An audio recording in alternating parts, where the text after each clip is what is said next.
एक प्रतिस्पर्धा दोनों दलों में है, कौन कितना सनातन विरोधी वक्तव्य दे सके। ये दोनों दल चाहते थे और सनातन धर्म विरोधी चाहते थे कि बड़ा हादसा हो जाए। मैं तो देखकर बहुत चौंक था कि जो लोग प्रयागराज मेडिकल कॉलेज में भर्ती थे, जब मेरी उनसे बातचीत हो रही थी तो उनमें से सभी लोग ये कहा उनके द्वारा कहा जा रहा साहब व्यवस्था में खामी नहीं। इन दोनों दलों और सनातन धर्म विरोधी उन सभी लोगों के वक्तव्य, जो लोग ये गुमराह करने वाले वक्तव्य दे रहे हैं कि लाखों लोगों ने स्नान नहीं किया, सरासर गुमराह करने वाला है। ये वक्तव्य देना कि कोई अमृत स्नान या साय स्नान नहीं हुआ, ये भी गुमराह करने वाला वक्तव्य है और सनातन धर्म की अवमानना ही नहीं, बदनाम करने की साजिश का एक हिस्सा है। ये लोग 12 बजे सो करके उठने वाले लोग हैं। कार्यालय स्टाफ जिस प्रकार का इन्हें नोट बना करके देता है, ये उस प्रकार का वक्तव्य बना करके सामने प्रस्तुत करते हैं। हादसे की तह में हम लोग जाएंगे, षड्यंत्रकारियों को बेनकाब करेंगे और उन्हें सजा कैसे दिलाई जाती है, यह आपने उत्तर प्रदेश के अंदर पिछले 8 वर्ष के अंदर देखा होगा। सनातन धर्म के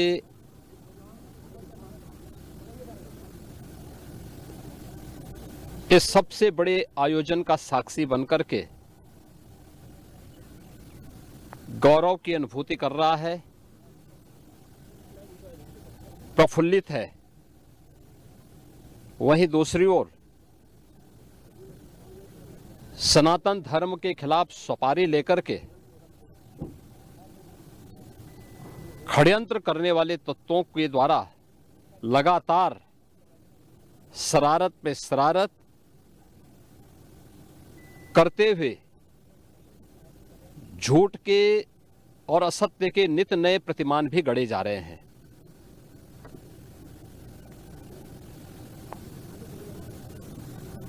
भारत के संसदीय लोकतंत्र की सबसे और सर्वोच्च संस्था देश की संसद में कांग्रेस अध्यक्ष से मल्लिकार्जुन खड़गे और समाजवादी पार्टी के अध्यक्ष श्री अखिलेश यादव का वक्तव्य इस ओर सबका ध्यान आकर्षित करता है। ये दोनों वक्तव्य न केवल इनके सनातन धर्म विरोधी चरित्र को उजागर कराता है, बल्कि इनकी उस गिद्ध दृष्टि की ओर भी सबका ध्यान आकर्षित करता है, जो लगातार इस महाकुंभ के खिलाफ पहले दिन से दुष्प्रचार कर रहे हैं। इनका यह बयान न केवल सनातन धर्म पर प्रहार है, बल्कि निंदनीय भी है और शर्मनाक भी। कांग्रेस अध्यक्ष का यह कहना कि प्रयागराज कुंभ में मौनी अमावस्या के दिन हजारों लोग मर गए, हमें अफसोस होता है। एक इतना वरिष्ठ नेता, कांग्रेस देश की जो सबसे पुरानी पार्टी है, उसके अध्यक्ष से अपेक्षा की जाती है कि वो एक मर्यादित बयान देश की संसद में रखें, और इतना गुमराह करने वाला बयान, झूठ पे झूठ। ऐसे ही समाजवादी पार्टी के अध्यक्ष का बयान, एक प्रतिस्पर्धा दोनों दलों में है, कौन कितना सनातन विरोधी वक्तव्य दे सके। ये कहना कि कोई आंकड़े नहीं दिए गए, यहां से प्रशासन से जो बयान जो आंकड़े दिए गए, उन आंकड़ों को मैंने भी सबके सामने रखा। घटना दुखद थी, हर व्यक्ति दुखित था, और जितने क्विक रिस्पांस से मेला प्रशासन, police, NDRF, SDRF civil defence, इन सब ने मिलकर के घायलों को हॉस्पिटल पहुंचाने का काम किया। अपने आप में एक मिसाल है। करोड़ों लोग प्रयागराज में उस दिन उपस्थित थे। ये दोनों दल चाहते थे और सनातन धर्म विरोधी चाहते थे कि बड़ा हादसा हो जाए। हमारी पहली प्राथमिकता थी कि किसी भी स्थिति में इसको हम जीरो हादसे तक लेके जाएं। लेकिन दुर्भाग्यपूर्ण तरीके से एक घटना घटित हुई, लेकिन जितने क्विक रिस्पांस से प्रशासन ने और सभी संबंधित संस्थाओं ने कार्य लेकर के उन्हें हॉस्पिटलाइज किया, उसमें कुछ लोग उस हादसे के शिकार हुए। वह दुखद है। उन सभी परिवारों के प्रति हम लोगों ने अपनी संवेदना भी व्यक्त की और उसके लिए कुछ आर्थिक मुआवजा भी घोषित किया। यद्यपि किसी व्यक्ति की कमी मुआवजे से नहीं हो सकती, लेकिन तब भी हम लोगों ने एक प्रयास किया। घायलों का प्रॉपर उपचार कराया। वे सभी घायल आज भी कुछ प्रयागराज मेडिकल कॉलेज में हैं, बाकी अपने परिवार के सदस्यों के साथ चले गए हैं। मैंने भी, मेरे साथ मेरे मंत्रियों ने भी, प्रशासन ने भी, प्रदेश के मुख्य सचिव ने भी, प्रदेश के डीजीपी ने भी उन सभी लोगों से मुलाकात की थी। और मैं तो देखकर बहुत चौंक था कि जो लोग प्रयागराज मेडिकल कॉलेज में भर्ती थे, जब मेरी उनसे बातचीत हो रही थी तो उनमें से सभी लोग ये कहा, उनके द्वारा कहा जा रहा, साहब व्यवस्था में खामी नहीं, लेकिन हमारी किस्मत है या फिर ऐसी स्थिति पैदा हुई।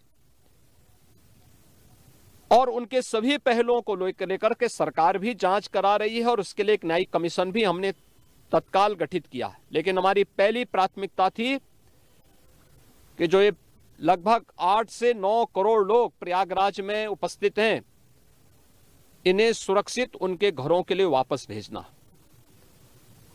इन दोनों दलों और सनातन धर्म विरोधी उन सभी लोगों के वक्तव्य, जो लोग ये गुमराह करने वाले वक्तव्य दे रहे हैं कि लाखों लोगों ने स्नान नहीं किया, सरासर गुमराह करने वाला है।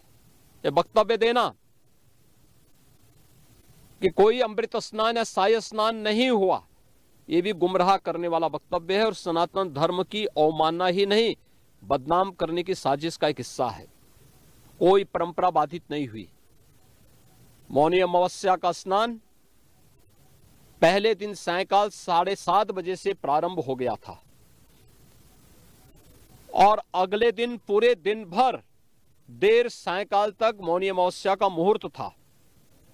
स्वाभाविक रूप से अखाड़ों ने हादसे के तत्काल बाद मेला प्राधिकरण के साथ बातचीत करके अपने स्नान को स्थगित किया था कुछ देर के लिए। और फिर जब मेरी उनसे बातचीत हुई दोपहर के बाद, सभी अखाड़े और पूज्य संतजन, आचार्य महामंडलेश्वर, वे इस स्नान का हिस्सा बने और वही परंपरागत तरीके से सभी स्नान भी हुए। इस महाकुंभ में 3 अमृत स्नान थे। मकर संक्रांति, मौनी अमावस्या और बसंत पंचमी। इन तीनों में अमृत स्नान हुए जिसमें सभी अखाड़े भागीदार बने। पौष पूर्णिमा से आयोजन प्रारंभ हुआ। समाजवादी पार्टी के अध्यक्ष का यह वक्तव्य भी कि सरकार ने 100 करोड़ की घोषणा की थी, मुझे लगता है कि उनको बयान थोड़ा पढ़ना चाहिए। ये लोग 12 बजे सो करके उठने वाले लोग हैं। कार्यालय स्टाफ जिस प्रकार का इन्हें नोट बना करके देता है, ये उस प्रकार का वक्तव्य बना करके सामने प्रस्तुत करते हैं और फिर उसके अनुसार उसको लीडर के रूप में नहीं बल्कि एक रीडर के रूप में सबके सामने उस वक्तव्य को पढ़ करके अपनी जगहंसाई करते हैं और राजनेताओं की भी जगहंसाई करते हैं।